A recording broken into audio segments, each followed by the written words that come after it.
नारायण राणेंचा 2.5 लाख मतांनी पराभव करणार असल्याचं आव्हान खासदार विनायक राऊत यांनी दिलं। तर विनायक राऊत यांचं डिपॉझिट जप्त करू असा पलटवार निलेश राणे यांनी केला।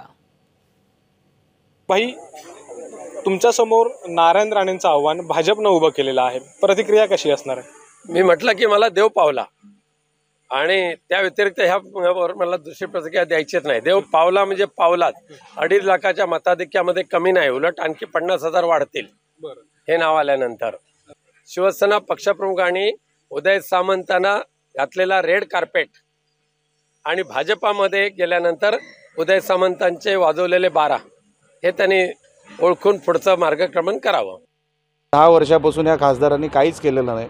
गावागावातून बोंब आहे, गावागावाला प्रचंड राग आहे आणि म्हणून त्याचा फायदा प्लस आता महायुती म्हणून जे सगळे मोठे पक्ष एकत्र आलेत, केलेला मागच्या 2.5 वर्षापासून विकास, केंद्र सरकारचा विकास, म्हणून आम्हाला खात्री आहे 100% आम्ही विनायक राऊतांचं डिपॉझिट पण जप्त करू एवढी आम्हाला खात्री आहे। आमचं आणि सामंत कुटुंबाचं नातं हे आत्तापासूनचं नाही आहे, फार जुनं नातं आहे।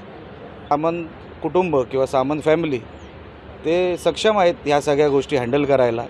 इथून येणाऱ्या 1-2 दिवसामध्ये तुम्हाला ह्या बातम्यासुद्धा येणार नाहीत, ते हँडल करतील, खात्री आहे। एबीपी माझा, उघडा डोळे बघा नीट।